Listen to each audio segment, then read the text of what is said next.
G'day guys, welcome back to VTA. We've got a bit of a different video for you this week. I thought I'd give you a rundown on my grey Fergie. Had this tractor for a long time. It was not our first tractor, but I guess it was my first tractor.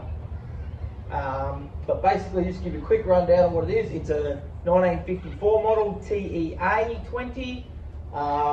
Being a fairly late one, it's got the 85mm bore, which I think, from memory, I think it's 28 horsepower at the engine. And then obviously a lot less at the wheels, but that's how that works. So yeah, it's been a great little tractor. Got it when I was about 14.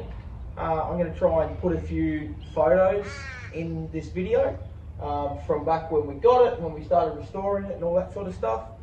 But yeah, it's over 15 years ago now, so it's certainly showing signs of wear. And I mean, we don't exactly polish it and put it in the shed. We do try and use it a bit, even though it sits around most of the time. But yeah, so I basically found it walking to school. I was on my way to the school bus stop, and the quickest sort of shortcut was down the farmer's back fence. It was actually in public land, but this was the farmer's back fence, and there was a shed there. I could only see the back side of the shed, but one day I decided to just jump the fence and have a look, because you know, I was 14 and I was curious. And sure enough, here was this grey Fergie sitting in the shed. Looked like it hadn't moved in a long time. So I proceeded to go and tell Dad that it was there and that I kind of wanted it. And I guess I convinced him. I did always want a grey Fergie. Dad always told me about how he grew up on the family farm and they always had grey Fergies. That was the main tractor they had on the farm.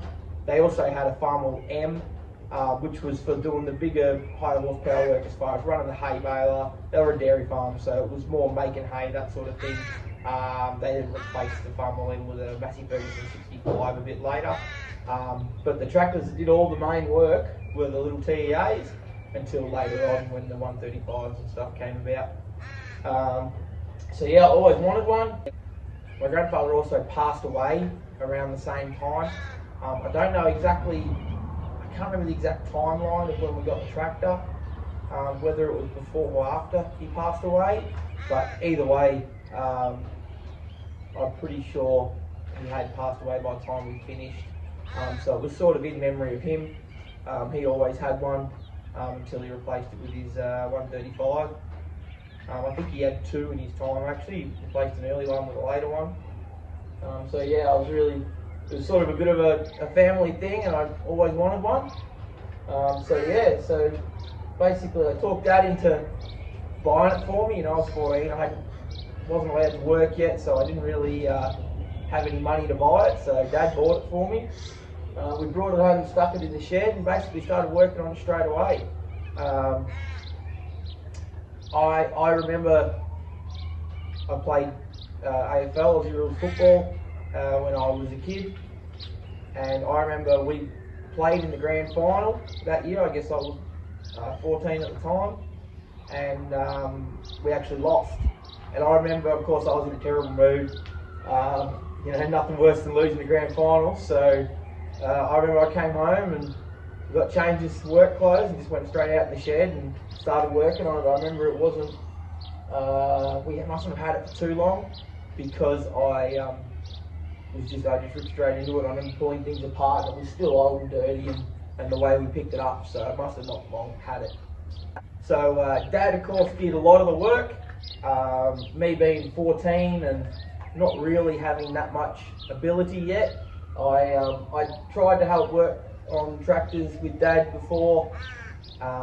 You know, I'd been around them a lot, but I hadn't really done much work myself with our previous tractors, which were basically the F model Fordson and our David Brown.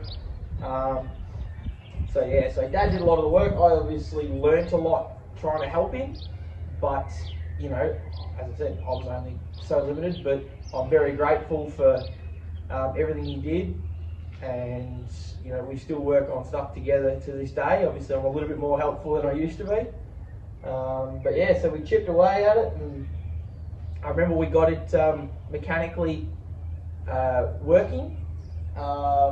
You know, basically hadn't painted anything, but we'd stripped the engine. I remember we pulled the sleeves out. We did a lot of stuff. We replaced the rings.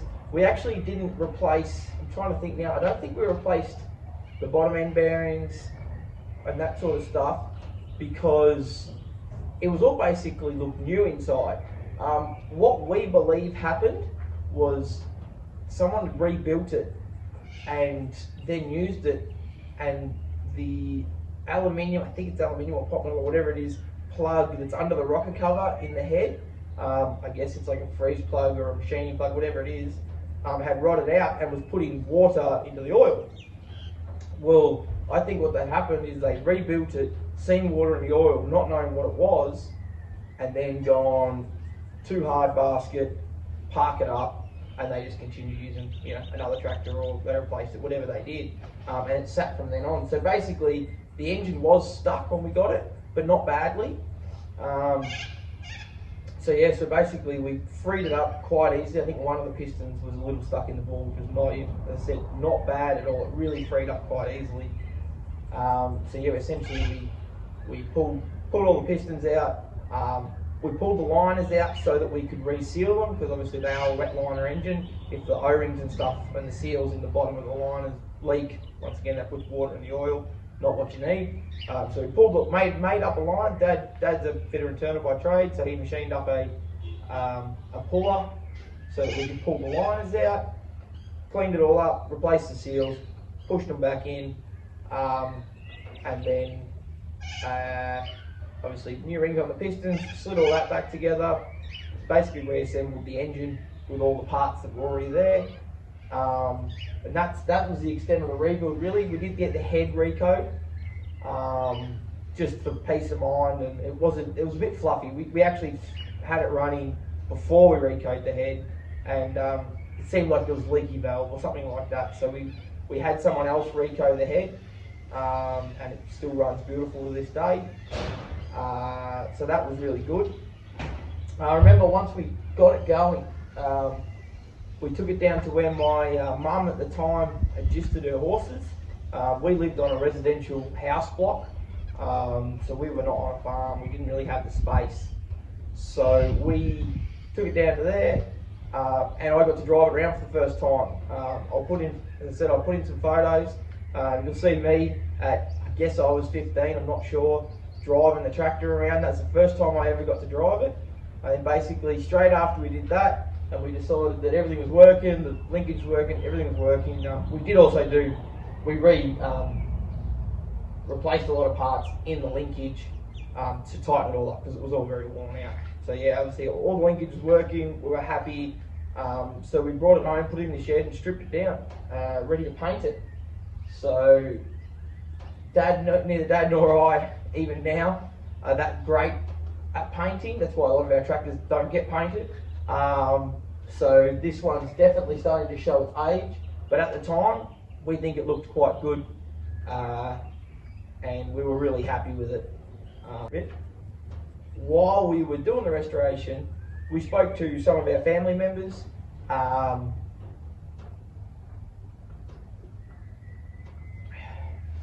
Our family members, so my grandfather's brothers, so my dad's uncles, who farmed with my grandfather back in the day, and they still had some stuff that they went with their Great Fergies at the time. So we ended up with a tractor jack, which for anyone who hasn't seen one of them, they're really fascinating. Basically, there's a section that goes under the rear axle and connects to the 3-point linkage, and another section that goes under the front axle. And as the linkage lifts up, it's obviously linked to the front and to the rear, and it rocks the whole tractor forward and up, and brings the wheels up off the ground. So that allows you obviously to change the tyre, to adjust the wheel track, that sort of thing. They got a single tine ripper, which I believe at the time was probably used for ripping rabbit burrows. But once again, that's a family, that's an implement that's been in our family since forever. And also the saw bench that you can see here. Now that saw bench, my dad can remember my grandfather cutting firewood with that, and Dad would be the one picking up the firewood off the ground and putting it in the stack or in the trailer or whatever they need to do, moving it away. So that's that exact saw bench. So it's really nice to have in the family. We've obviously restored that as well, and I've actually had just previous videos on the channel of me using it, so it's really handy. But yeah, so we had a few implements, we were really happy with that. So next we decided to take it to some shows. So our main shows that we normally go to are down here in Gippsland, Sale, Curramborough and Hayfield. We always love going to them every year. We go to others as we can, but they're the three main ones. So we took them to that. We also took it up to a Chuka rally at the time. While we were at the Chuka rally, we had it displayed on the jack, and we had a gentleman come up to us and say, "Hey, look, I've actually got one of those jacks. Are you interested?" And we were a bit like, "Oh, well, we don't really need another jack," because it was exactly the same. But he goes, "Oh, I've got some other Fergie implements." One of those things was this weather hood. It was just the frame. We've had to make the canvas for it, which we've copied from photos. But yeah, so this is what was labelled in we found a brochure as a Ferguson weather hood. And we've since also seen a couple of photos from back in the day with it. I imagine they were probably advertising it because the tractor they're on looks brand new and everything, so I'd say it was an advertising photo, but I've actually never seen another one of these in person. So if you have, I'd love to see it. I'd love to talk to you because I think it's really interesting. But yeah, so we it actually took a long time to get it onto the tractor. It sat hung on the wall of the shed for a long time. But yeah, so that's on there now. But yeah, since then we've just really enjoyed taking it to as many rallies as we can. Because we've got other tractors as well, it doesn't get out as often as it could do. But yeah, we're just really happy to have it. We use it where we can. As I said, one of its greatest uses is cutting firewood with the saw bench. But we've also cut hay with it. We've got a hay mower.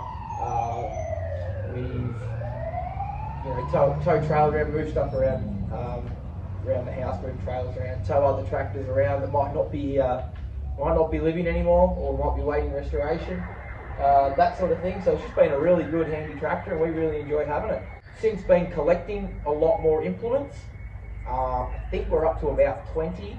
I probably can't list them off the top of my head now, but we've got the jack, we've got 2-furrow plough, we've got a 2-furrow disc plough, we've got the saw bench, we've got the weather hood, we've got a multi-purpose agricultural pump, we've got a drill for drilling, like back in the day what would be a battery drill. Obviously battery drills weren't around back then, so you took your tractor and you ran a drill to drill holes in posts. We've got a post hole digger, we've got not sure what else, I can't remember now, but yeah, we've got quite a few. We've got a cement mixer, that's really cool. Yeah, so we've got quite a few implements to go with it. 9-tine cultivator. So yeah, we just love playing with it, and I'm thinking about getting it registered and doing some tractor treks or something like that. That would be a lot of fun.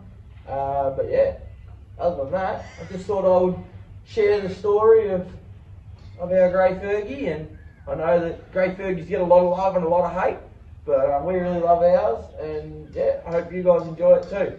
If you enjoyed this video about me little Fergie here, I'm thinking I maybe could do some more on some of our other tractors, might get Dad involved. I may also see if I can get some other tractor collectors, if they're interested in me coming over and taking some video. I'd love to come and see what other people have got in their collection and have a chat to you, and see how you got it and the story about where it came from. So thanks for joining us, guys. I hope you enjoyed this video. Please like, subscribe, comment down below. Tell me, as I said, tell me if you like this video. If you want more, if you think I should shut up, tell me that too. Why not? Yeah, thanks guys. We'll see you next time.